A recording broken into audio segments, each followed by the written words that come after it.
Hi everyone, it's Erica Hedden, and I'm here today to help you undisclose the journey into self-care and awareness.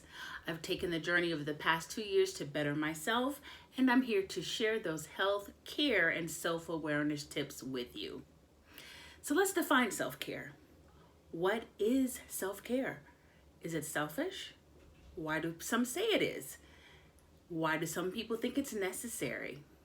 How do you feel about, or do you even take the time to take care of yourself? I quickly discovered that as a working mother and wife, it would be very necessary for me to develop a way to have self-care at the forefront of my life. I had slipped away and I pretty much lost myself in who I was. Does this sound familiar for anyone? Whether you're a working mom, a working father, parents, period. We tend to place our children at the forefront of our lives, or our spouses, or our significant others, and some of us are even caregivers and providers for other family members. What do you do to take care of yourself when yourself is being poured in so many directions throughout your day? Let's talk about self-care, how it is defined. So let's say self-care is the practice of taking action to preserve or improve your own health. Are you really taking the time to improve your own health? And it's often labeled, as I said, as selfish.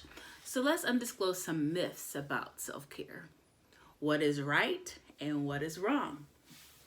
Self-care is indulgence. Wrong. Self-care is something that's very meaningful, and it includes making mindful changes and patterns of thoughts and behaviors that do not contribute to your well-being.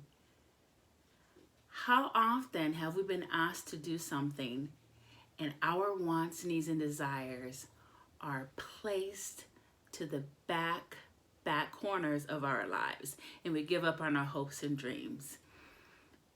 It could simply be something as simple as taking a nap. Sometimes we just need to rest. And if you're going all the time and you're indulging in activities, you don't have a moment for yourself. Take the time to breathe. Self-care is very important for you to realize that you need to secure your health first. So self-care is selfish, as we said. When you make time for yourself and get significant rest and exercise, you feel more energetic and you will be able to do more for yourself as well as for those around you. Have you ever taken a walk in the middle of the day or early morning or late evening and realized that you somehow regained a sense of peace and serenity because you were able to get some fresh air just to clear your thoughts? Something as simple as taking that quiet time for yourself is very necessary, and it is so not selfish. You take the time out to return to your family, friends, or coworkers revived, refreshed, with a different mindset, and then you're able to pursue that next task or that next ask with graciousness. So let's talk about self-care. Is it really a one-time experience, or is it something that should be ongoing? It should definitely be something that's ongoing. Looking after yourself is ongoing, and it should be a practice that you build resilience to face hardships and prevent burnout. I know for certain, especially when my kids were younger, I became mean mama. When you're tired, they're crying, you're crying. When you're caring for a family member, they're sick. You're trying not to be sick so that you can give them the love, care, and support that they need. Don't allow yourself to get to that point of frustration where you're burned out. Take a time out. Don't allow it to be a one-time experience. Pedicures are nice.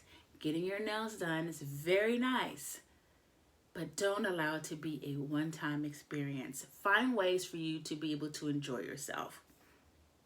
Self-care is time-consuming. Big myth. Self-care does not require you to take a huge chunk of your time from your busy schedule. reading a book, listening to music, dancing around as you clean your house. That is a definite way for you to experience your joy of self-care. It doesn't have to be expensive. It doesn't need to be time consuming. It just needs to simply be done.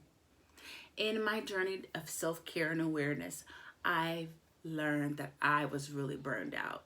I didn't realize who I had become, and I had to figure out who I was as a woman moving into my next journey and phase in life.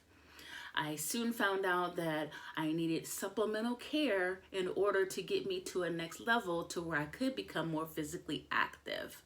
I was vitamin deficient, which made me have hormonal imbalances as well as vitamin deficiencies. All of that is a whole nother topic for a whole nother day. But by me deciding to take self-care seriously and using supplemental care, I am able to say that I am definitely a renewed person. When your mind is renewed, your spirit is renewed. When all of that is refreshed and revived within you, you can be someone who can help the next person. So often we think we have nothing to offer. People are looking to us for assistance, care, recommendations, follow up, and follow through. You are necessary. You need to have self-care at your forefront so that you can make yourself available for the time and need as sufficient.